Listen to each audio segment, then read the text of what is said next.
It all started when we found this eerily empty and slightly creepy grocery store. They didn't have much at this grocery store, but what they did have was bananas. Like a lot of bananas. We're gonna take these bananas home.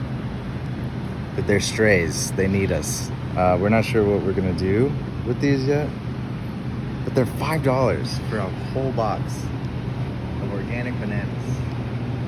Imagine the possibilities. What just happened? These were free. He was just like, you can have them. I was like, really? I'm stoked right now. The journey of doing something with 20 pounds of bananas. It was 40 pounds of bananas. The first day of the rest of my life.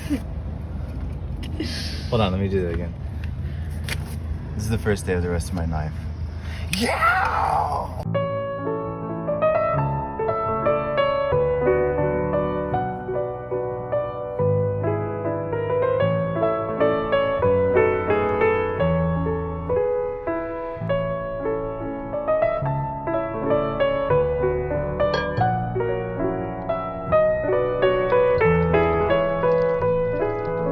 So we got this insane amount of bananas. I'm gonna just start making a ton of banana related things. First of which is banana wine. Let's go! I have about 2 kilograms of bananas here. So I have a kilo of sugar here, about 2 pounds, and it's roughly half brown sugar and half white sugar. Delicious sugar. We have our clean jar and our kilo of sugar. That looks like a shitload of sugar, doesn't it? We are now going to be adding in 1 cup of oolong tea. This is going to add a nice bit of tannin. This is gonna add a little bit of nutrient for the yeast to eat. A little less than 2 liters of water. Oh, baby. 3/4 of an ounce of lime juice, and make some of those flavors pop. We want tannin, we want sweetness, we want all kinds of wine things happening in this wine. We were all thinking it. I just said it. Let's see, we have Lalvin K1V1116, really rolls off the tongue. This is a yeast specifically designed for fruit wine. I'm gonna do about half the packet. Pop an airlock on this bad boy and let it ride for probably a week or so. And we'll check back then. I also thought it would be interesting to give it a shot with cooked banana and just kind of see how the two kind of vary. So I'm gonna do a cooked banana wine on the side, about half as much, but I'm gonna try to do almost the exact same recipe. So we'll check back on that. It's been going for 8 days now in what we would call primary fermentation. And it has been just like rocking it out. Super bubbly. It's loving life. It's going ham, as I say. It's going bananas. Oh, almost missed that opportunity. It's a little bit more of a sad color. It is a sad color. Do you, so that one's open ferment. This one is got an airlock. What was the thought process? What's going to be the difference here? There wasn't really a thought process. It was more of like out of necessity. I didn't have a lid that fit on this jar. Give this one a stir as well. Okay. Oh, this one looks beautiful. I mean, as beautiful as this kind of thing can look. It's not always pretty, fermentation. It smells fantastic. It has it has a lot of banana esters, kind of like a funky tropical banana, along with some yeasty kind of beer. This is a really healthy, happy ferment. What I'm gonna do now, it's called racking. So I'm going to pull off all the liquid. We're gonna leave all this pulp that's been sitting there for 8 days, giving all the flavor and sugar. I was going to go ahead and add this one, the juice from this one in at the same time, but I'm a little bit skeptical that they're on the same level here. There's a huge color difference. I mean, this one's such a nice vibrant yellow. This one's just like a sad gray. This one's all like, everybody hurts. I don't know, what do you think, Dim? Should I add them together or should I keep them separated? Keep them separated. Hey, hey.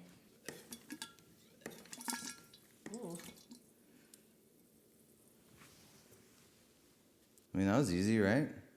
Yeah, almost too easy. So there's the racked off juice. Jesus juice. I wanted to taste this this kind of drab gray one and just see what it's tasting like. It does have some like off flavors from, I guess, possibly the open ferment. This is the problem with changing more than one variable at a time. You can't really tell what it was. So it could have been the open ferment or the fact that I cooked the bananas. Maybe there was less nutrients in that one. There was banana peels, so I don't know. I might keep this a little bit as a playground, maybe add more sugar to it and just kind of see where we get. Hello, this is Jazz from the future. I ended up using that leftover banana wine and added some strawberries and more sugar and eventually turned it into this strawberry banana vinegar. I had a little bit of other leftover wine here also that is on its way to becoming banana vinegar. So none of that stuff went to waste. Banana vinegar. 1 part water, 1 part sugar, 1 banana, and the skin. Cooked, macerated. It was cooked. Oh my god, it smells so good. Oh yeah, it smells like banana bread. It smells beautiful. We're gonna add just enough of this to get it to where we have a little bit less headroom, which is a lot of sugar. Okay, I get it. I get that. I understand. I'm just giving more food to the yeast that they can turn into alcohol. It's all banana flavor. It's all gravy. It's all natural. We're just gonna see what happens. This changes as you go. It's like cooking. It's like making a soup. The soup is watery, needs more stock. The soup is it's not salty enough, add salt. The soup isn't filling up the pot. So that's it. We're going to label it again with our secondary fermentation date, and we're gonna let it ride probably for at least 3 weeks, probably like 3 months. Who knows? Jesus, I didn't know. 3 months? So it's been 2 months. It's still rocking and rolling. It's starting to clear a little bit. I have not racked this since we pulled the bananas out of it initially after like the first couple weeks or a week or whatever it was. There's a lot of just lees and pectin and just floaty bits from the banana that have started to settle down here. Fermentation has slowed quite a bit. There's not as much like visible bubbling happening. So I think this seems like a good enough time to do a quick reading and move it over to the next vessel. I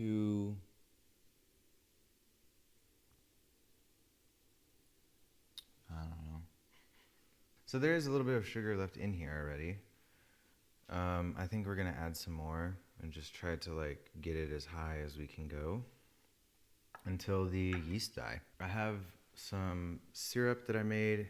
Okay, banana syrup.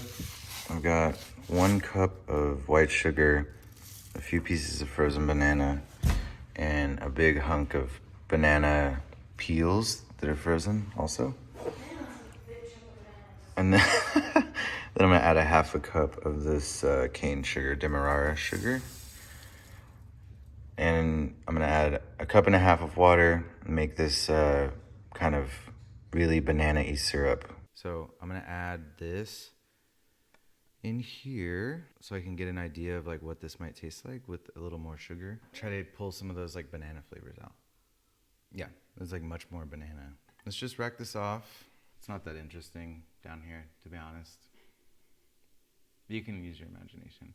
See that like level going down? It looks kind of like that, but the opposite. Sucking up all of it.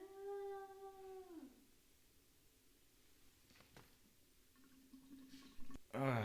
Here it is.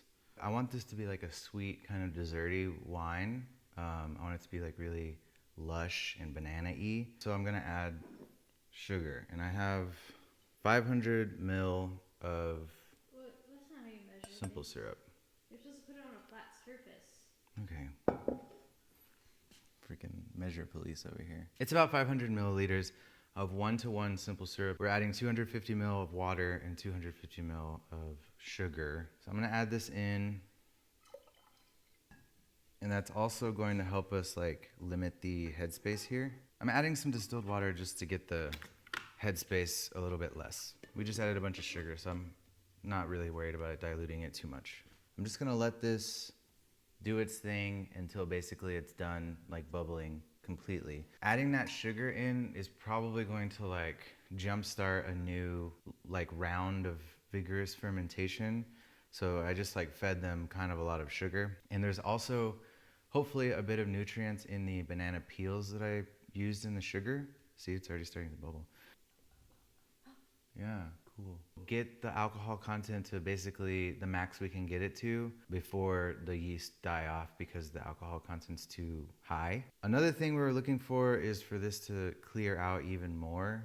So we left a lot of the like nasty parts in the old jar. Hopefully this will start to settle out like that one did, but it'll be even clearer next time. So we'll check back. I guess it'll probably take another couple of weeks. Could be more, could be less. So I'll see you when I see you. Look at the wine. Here it is. We're coming up on a month since like the last time we racked it. So it's cleared out quite a bit. A lot of the sediment, pectin is at the bottom here. So I'm gonna give it one last rack before we bottle, just so I can try to get it as clear as possible. Another thing to note here is we're not seeing any more bubbling. Gas comes up through here and pushes it through here, so there's no more pressure. That means the fermentation's over. Wow, holy shit. It smells great. It smells like caramelized banana. Like legit. It smells like bananas Foster. You wanna smell it? Yeah. Come give it a sniff. It smells like a funky rum. Here we go. How long has this been going for? Since September?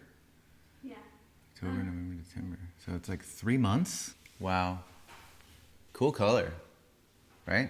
Yeah. This really like amber. I'm just gonna like run this through a... Oh, wait. Why wouldn't you rack it?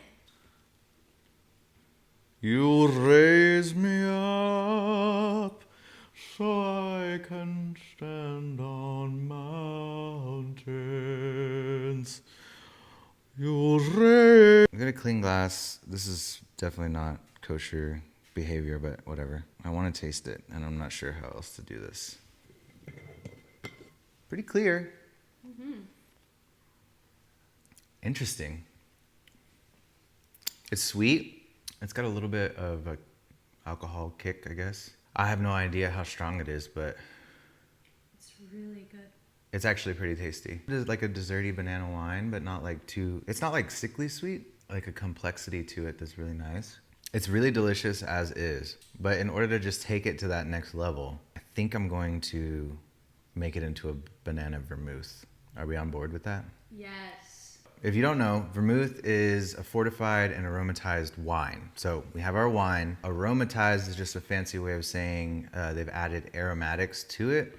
So in this case, I'm thinking maybe like baking spices, because banana and baking spices, obviously. And then the fortified part is usually referring to adding some kind of spirit, brandy typically, or sometimes like just grain spirit or whatever. We do have some brandy, so I might add just a tiny bit of brandy to kind of fortify it and keep the wine from going bad. I'm not too worried about the oxidization part because I recently learned that sherry, especially Amontillado sherry, is oxidized on purpose, and it gives it more of a savory quality, which I think is kind of interesting. Had no idea. That's super cool. So the oxidization of the sherry is actually what makes it kind of nutty and like savory feeling.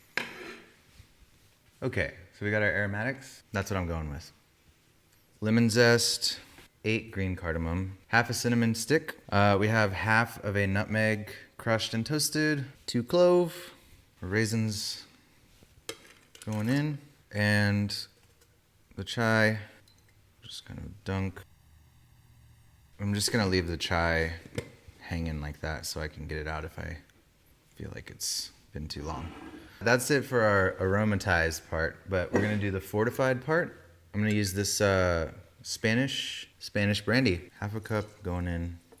Also, I'm just thinking of this, but the brandy is gonna help cease any fermentation still happening before we put it in the bottle. There's our vermouth. I'm gonna let it sit for probably a day to 2 days. I might pull the chai tea out after day 1 just so it doesn't get weird, but I might leave the others in for an extra day. So once that happens, I'm gonna go ahead and bottle it and then we'll taste.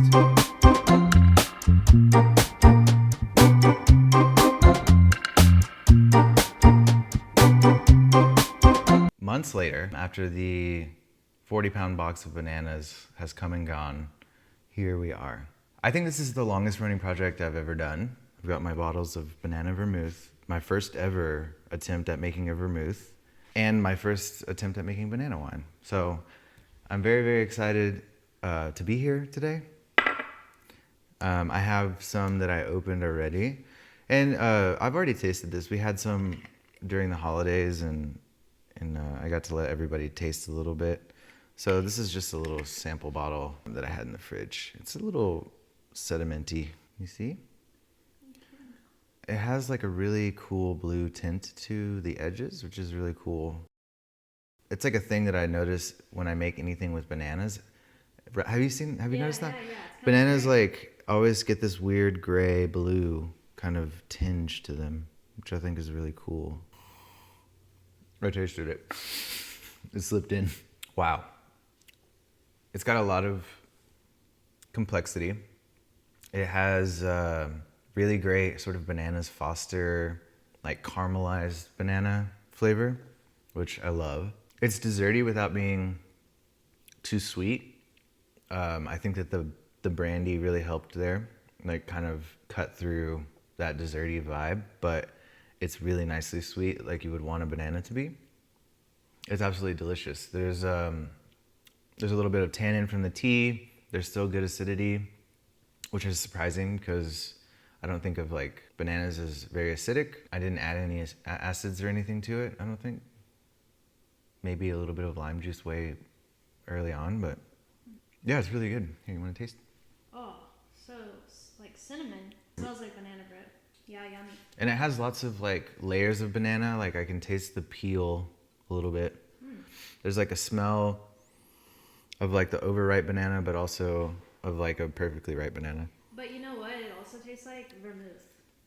It does taste a lot like vermouth, and I'm really proud of that. I think that's super cool.